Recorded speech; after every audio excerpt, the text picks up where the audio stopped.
Abra sua Bíblia em Lucas, capítulo 17. Nós começamos hoje pela manhã a nova série de mensagens aqui proclamada do púlpito da Primeira Igreja Batista de Cuiabá, com o tema da Copa, a Copa da Fé.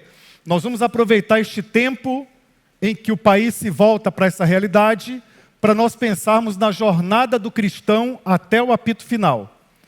Hoje pela manhã nós falamos sobre trocando figurinhas. A mensagem vai estar já a partir de segunda ou terça-feira na íntegra lá no YouTube, no nosso canal, mas você pode acessá-la a partir da transmissão ao vivo, já está lá, salva. Hoje pela manhã nós trabalhamos trocando figurinhas, nós colocamos os apóstolos para conversar sobre vitória, porque a Bíblia diz que nós somos mais do que vencedores em Cristo Jesus. E agora nós vamos conversar sobre um jogo duríssimo. É um jogo muito desafiador. Esse jogo diz respeito a gratidão versus a ingratidão. Disputa acirrada, irmãos. No meu coração, no seu coração, quando toca o apito da vida, e nós temos que expressar um muito obrigado, expressar nossa gratidão, ali começa um grande desafio. E nós estudaremos hoje, com base no texto de Lucas capítulo 17, essa porção que começa no verso 11, algumas respostas sobre a gratidão versus a ingratidão. Então a Bíblia diz assim: aconteceu que indo ele para Jerusalém, passou pela divisa entre Samaria e a Galileia. Ao entrar em um povoado, 10 leprosos saíram-lhe ao encontro, pararam de longe e gritaram: Jesus, mestre, tem compaixão de nós. Logo que os viu, ele lhes disse: ide mostrai-vos aos sacerdotes. E aconteceu que enquanto iam, ficaram purificados.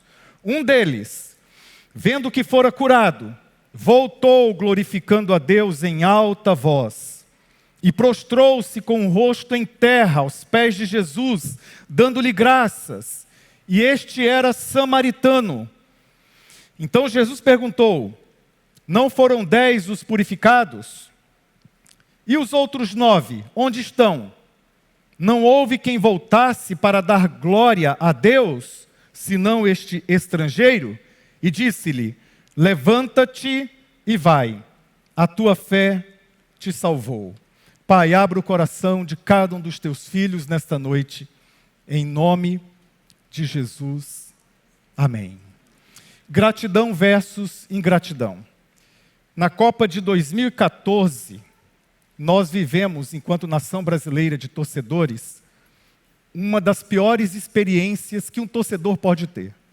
Eu sei que você não quer lembrar, eu já antecipo que nos próximos 2 minutos você vai ficar com raiva do pastor. Mas eu tenho que lembrar o fatídico Brasil e Alemanha.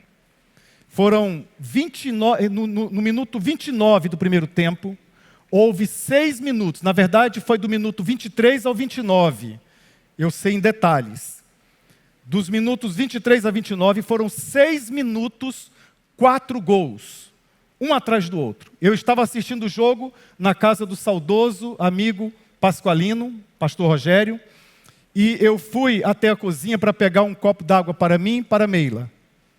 Não terminara de encher os 2 copos, já saíram 2 ou 3 gols. Eu na cozinha, fora do telão, da televisão ali, o que foi? O que aconteceu? Era mais um gol, e mais um gol, e mais um gol. E eu sei que você lembra, e você pode falar baixinho para a pessoa que está ao seu lado aí, o placar. Quanto é que foi o placar? Ah, que tristeza, 7-1. 7-1. Muito rápido.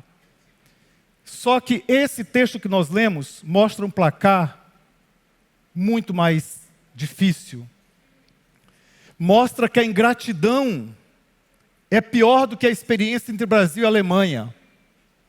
Porque Brasil e Alemanha aconteceu uma vez na história. Espero que nunca se repita. Mas aqui nós temos um texto que nos mostra uma goleada de 9-1. Foram 10 os curados. Mas somente um fez gol. Somente um gol. Aquele que voltou para agradecer. A ingratidão nos faz perder tempo perder ânimo, perder alegria, perder entusiasmo, perder amizades. A ingratidão se manifesta no campo da vida, em vários contextos. No relacionamento conjugal, infelizmente, há maridos ingratos em relação ao seu cônjuge feminino. Há também esposas que são ingratas em relação à correria do seu marido. Há pais reclamando nesses anos todos de ministério. Eu ouço com dor no coração, pais reclamando que muitas vezes os filhos tratam-nos como motoristas apenas. Leva para a escola, busca da escola. Leva para o inglês, busca do inglês. Leva para a natação, busca da natação. E muitas vezes nenhum boa tarde, pai. Tudo bem? Como vai sua alma? Como vai seu coração? A ingratidão se manifesta em lugares que não deveria existir, como no ambiente de igreja, um ambiente de família. Se manifesta nos que estão pertinho, nos que estão distantes, se manifesta nos próximos e nos próximos dos próximos. A ingratidão é um caminho em que a cura acontece por causa da graça de Deus, por causa do poder de Deus, por causa do grande amor de Deus. A cura ocorre, mas o caminho de volta não é feito. Nós temos, portanto, aqui um placar dificílimo, complicadíssimo, mas nós vamos entrar nesse jogo para nós entendermos como não abraçar a ingratidão como esquema tático da nossa vida. Primeiramente, nós temos que entender, estes homens foram expulsos de campo. Usando a nossa metáfora aqui, na Bíblia nos conta que os leprosos, aliás, essa palavra lepra, ela é mal traduzida, porque a palavra original, ela poderia ser um conjunto de enfermidades ligadas à pele, mas que era por natureza espiritual. Não eram doenças físicas propriamente ditas. Os relatos bíblicos apontam que era uma enfermidade que começava dentro, não eram apenas psicossomáticas, mas elas eram espirituais. Acontece que em Levítico, livro da lei de Deus, lá de Moisés, em Levítico estava bem escrito, a regra ela era muito clara. Quem contraísse essa mancha, fosse no couro cabeludo, em qualquer parte ou mesmo em casa, deveria ser afastado da comunidade, expulso do campo. Vivia à margem, vivia distante. É por isso que aqui eles se encontram à margem. A Bíblia diz claramente que Jesus ia passando na divisa, na fronteira entre Samaria e Galileia. E quando ele entrou no povoado, à porta, não dentro do povoado, não podia conviver, era uma medida sanitária, estavam esses homens. A situação deles era tão dramática que eles tinham que gritar. Quando eles percebessem alguém chegando, eles tinham que gritar: leproso, leproso. E aquele grito angustiante, aquele grito de quase pesar, era um sinal de que ali estava alguém impuro espiritualmente, impuro e que ninguém poderia se aproximar. Eles foram expulsos do jogo da vida. O pecado também faz isso com a gente. O pecado nos mantém à margem. E nós muitas vezes gritamos, mas ninguém escuta. Nós gritamos e o nosso grito muitas vezes ele é abafado pelo moralismo, abafado pelo legalismo, e às vezes até mesmo entre aqueles que praticam a religião não encontram abraço, não encontram afago, não encontram carinho, não encontram apoio. Em certa medida, eles são como aqueles que foram expulsos. E a Bíblia nos conta ainda que Jesus os faz voltar para o jogo, porque o texto nos diz que quando Jesus entra, versículo 12, e que esses homens saiam ao encontro deles, e a Bíblia diz claramente no verso 12 que eles pararam de longe, pararam a certa distância, e eles gritaram, mas pela primeira vez o grito não foi mais: olhe para mim, sou um leproso, olhe para mim, sou destituído de saúde, olhe para mim, sou afastado. Alguma coisa mudou já no coração deles, na essência deles, porque agora o grito é bem diferente de todos aqueles que deram naqueles anos todos. Não era mais um grito simplesmente de chamar atenção para si mesmos, para a sua doença, para as suas lutas, para as suas dores, para o jogo difícil da vida. Eles gritaram, mas o grito agora começava com um nome próprio, um substantivo: Jesus. Que coisa boa nós temos, irmãos, diante de Deus, a oportunidade de gritar, de verbalizar, não só a nossa dor, mas o nome do nosso Salvador. Diante da sua luta, da sua dor, do seu jogo difícil, grite Jesus. Diante das bolas divididas da vida, clame Jesus. E foi o que eles fizeram. Eles gritaram Jesus. E não apenas Jesus, mestre. Eles queriam aprender algo novo. Rabi foi a expressão que eles usaram. Eles queriam seguir um propósito. Eles andavam agora em grupo, porque a dor nos une. Existiam 9 judeus e um samaritano. Os judeus, a Bíblia testemunha, não se davam com os samaritanos. A guerra era antiga. Mas aqui eles são encontrados juntos. Porque a dor, mais do que as alegrias, a dor nos une. Há uma solidariedade, há uma humanidade que sai pelos poros. Há uma humanidade que se expressa, que chega um momento da existência que você não quer saber mais quem é isso, quem é aquilo, quem é judeu, quem é samaritano. Você se une pela dor, mas agora eles estão unidos não apenas pela dor, eles estão unidos por um único grito, que começa com um nome, Jesus. Todos os nossos gritos, os nossos clamores, as nossas angústias, não deveriam começar como ponto de partida a nossa dor, por maior que ela seja, a nossa dificuldade, por tamanha que ela seja também, mas nós deveríamos colocar bem à frente de nós a pessoa extraordinária e bendita de Jesus. Nós deveríamos dizer 1000 vezes, Jesus, Jesus, Jesus, porque só Ele pode nos ajudar, só Ele pode mudar a nossa realidade. Só Ele pode virar o jogo. E eles gritam, tem compaixão de nós. Tem compaixão de nós. E Ele cura, Ele faz algo extraordinário. Jesus os viu e disse uma coisa só, ide e cumpri a lei. Olha o que Jesus disse, ide e mostrai-vos aos sacerdotes. Levítico capítulo 13. Jesus cita um versículo da Bíblia, que está no Antigo Testamento. Jesus é como se ele dissesse, vocês já sabem o que fazer. Vai e mostra ao sacerdote. Porque Levítico 13 falava, como medida sanitária, cada pessoa que, depois de um tempo, se enxergasse curada, ela tinha que ir até o sacerdote e olhar, examinar de acordo com a lei, está tudo lá em Levítico, a partir do capítulo 13, e declarar curado, dar uma alta. O sacerdote não era um médico, mas lembra-se, essa doença era considerada uma doença espiritual. Existiam médicos, Lucas era um deles, por exemplo, citado na Bíblia.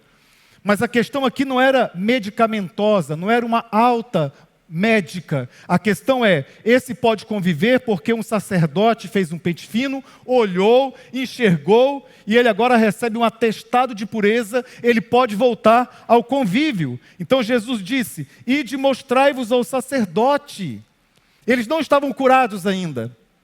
Jesus libera sobre eles a palavra da fé, a palavra da graça de Deus.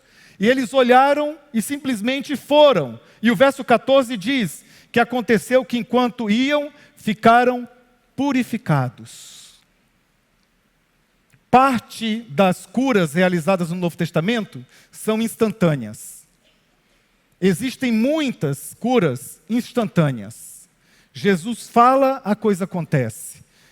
Jesus declara e a cura surge. Mas existem outras, e são tantas, em que a cura ocorre na caminhada, ocorre no processo. Às vezes, nos minutos finais da prorrogação. E eles foram. E a Bíblia diz no verso 14, que enquanto iam, ficaram purificados. Enquanto iam, ficaram purificados. Eles se enxergaram, eles se olharam puros. E eles se alegraram. Só que acontece algo extraordinário. Só um deles voltou para comemorar o gol de Jesus. Só um deles. Porque o texto começa dizendo, quando viram que foram purificados, um deles, está escrito exatamente assim no verso 15, um deles, vendo que fora curado, voltou glorificando a Deus em alta voz. e prostrou-se com o rosto em terra aos pés de Jesus, dando-lhe graças. E este era samaritano. Jesus faz questão de dizer, e este era samaritano, para mostrar que a gratidão, judeu, vem de gratidão. Judeu vem de fruto de agradecer. Aqueles que deveriam ter adoração, gratidão naquele contexto de Jesus, de maneira plena, que deveria ser encontrado com naturalidade, seguiram seu caminho, curados. Mas este que era samaritano, voltou para agradecer. E ele adora, porque um coração grato é um coração que vai se esmerar na adoração, é um coração que vai se lançar diante de Deus, é um coração que vai derramar-se diante de Deus. Ele volta, há alguns termos bem fortes aqui, ele volta, glorifica a Deus em alta voz. A expressão alta voz, ela é uma expressão para indicar que foi maior do que o grito. O grito de socorro foi um brado. Mas o alta voz aqui foi como a expressão de um megafone. É uma expressão usada em outros textos para falar de muitas águas, de som de cachoeira. Dentro dele jorrava agora uma cachoeira. Não era mais um grito de socorro, me ajuda, me salva, eu estou alijado, separado, marginalizado, distante de Deus, distante da família, distante de todos. Esse grito foi um brado, mas agora nós temos um outro grito. Ele voltou glorificando a Deus em alta voz, o som de cachoeira, o som de muitas águas. Verso 15. E depois ele prostra-se, com o rosto em terra. Prostrar-se é beijar os pés da divindade, é colocar-se aos pés. Tamanha era a gratidão no coração daquele homem samaritano, que ele quer beijar Jesus. Proskunel é a palavra original que dá sentido, que tem a ver com beijar a divindade, adorar, amar de todo o coração. Então Jesus perguntou, e Jesus faz 3 perguntas retóricas, a partir do versículo 17. Jesus perguntou, não foram 10 os purificados? Ele pergunta para o entorno. E interessante que não há um endereçamento específico desta pergunta. E eu creio que não é por acaso. Essa pergunta não está cravada no calendário do primeiro século. Ela deveria alcançar todas as épocas e alcança-nos hoje aqui. Ele pergunta, não foram 10 os purificados? É a primeira pergunta. Essa pergunta está ligada à própria percepção dos 10, porque o texto nos diz que os 10 se enxergaram purificados. Os 10 viram, está escrito aqui, quando eles viram que estavam purificados, seguiram seu caminho, e só um deles voltou. E a primeira pergunta de Jesus, não foram os 10 os purificados? A segunda pergunta, e os outros 9, onde estão? E não é aqui uma marcação geográfica aqui. Onde estão? Estão lá no templo. Onde estão? Estão esperando o culto das 15 horas, porque tinha culto às 9, às 15, o sacrifício da manhã, o sacrifício da tarde. Onde estão? Estão na sinagoga. Aonde estão? Metade deles foi lá na casa dos seus familiares, estavam com saudade, e a outra metade está por aí contando e compartilhando com alegria. Onde estão? Estão aguardando a fila, porque tem outros para falar com o sacerdote. Onde estão os outros 9? Não é esse sentido. É o mesmo sentido da primeira pergunta que Deus fez ao ser humano caído, lá no Jardim do Éden. Em Gênesis capítulo 3. Adão, onde você está? Onde nós estamos que nós não agradecemos? Em que lugar da vida nós nos colocamos que é tão complicado para nós dizer, até mesmo para Deus, muito obrigado, Senhor? Onde nós estamos na vida? Qual status, em que status nós chegamos? Onde nós estamos, que nós mesmos purificados continuamos, como diz o verso anterior, à distância. Agora curados, agora salvos, mas à distância.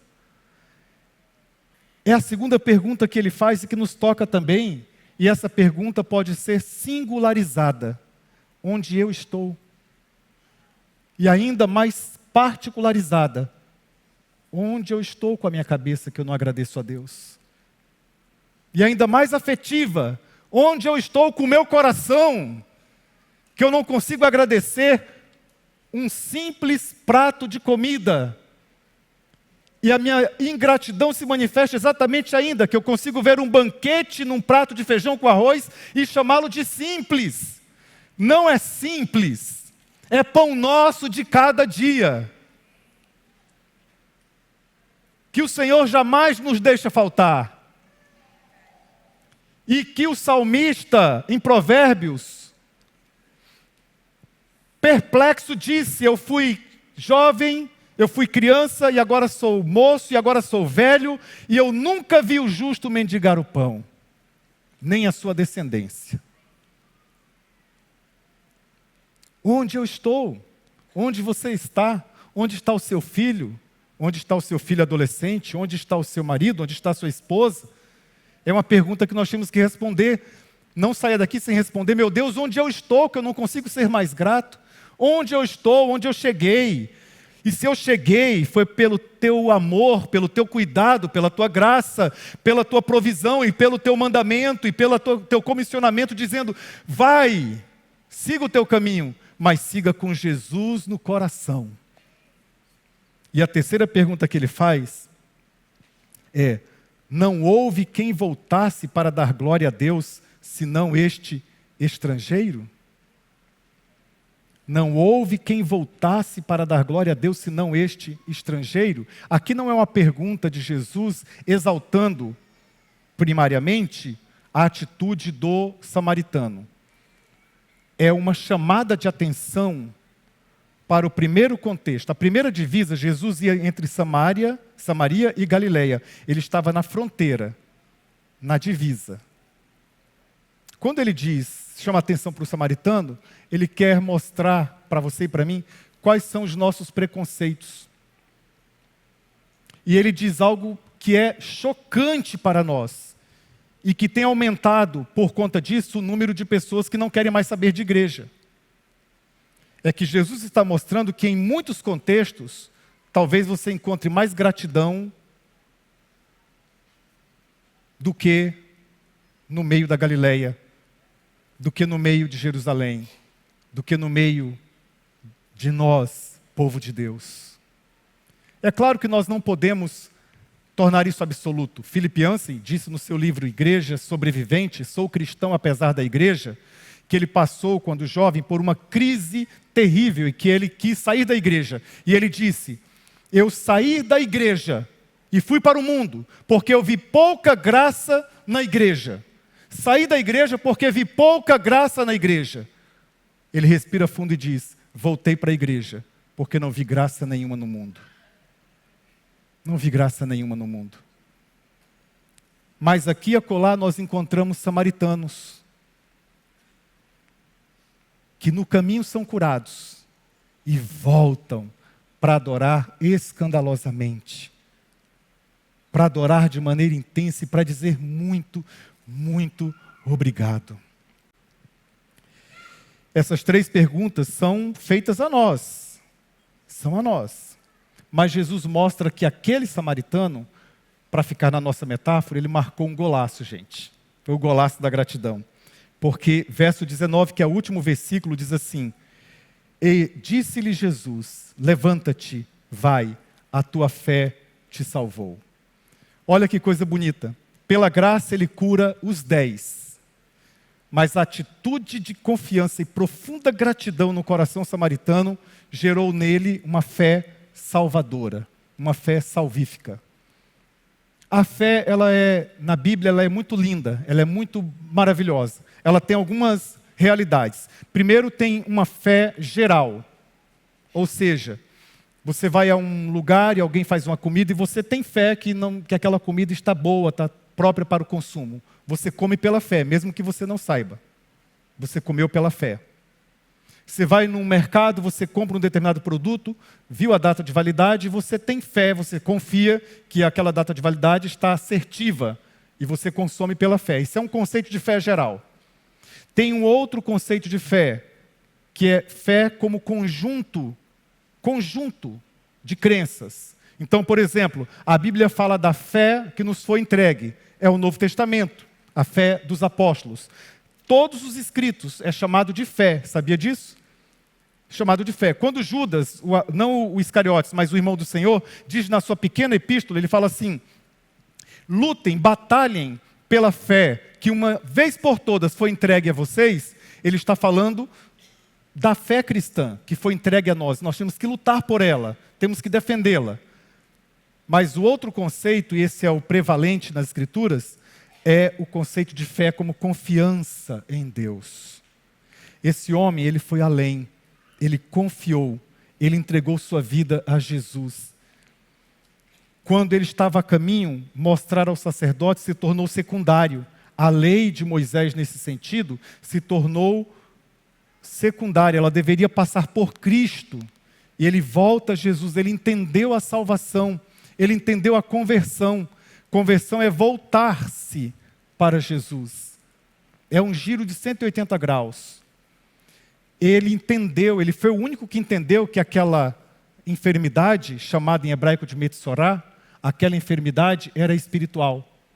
Os outros trataram como simples, como natural. Ele não, ele disse: está acontecendo na minha vida uma purificação externa, meu corpo está limpo, mas isso é apenas o sinal de que ele, Jesus, está fazendo uma limpeza muito mais profunda no meu interior. O nome dessa limpeza é salvação. Quem deu esse nome a essa limpeza foi o próprio Jesus. Ele disse: levanta-te e vai, a tua fé te salvou.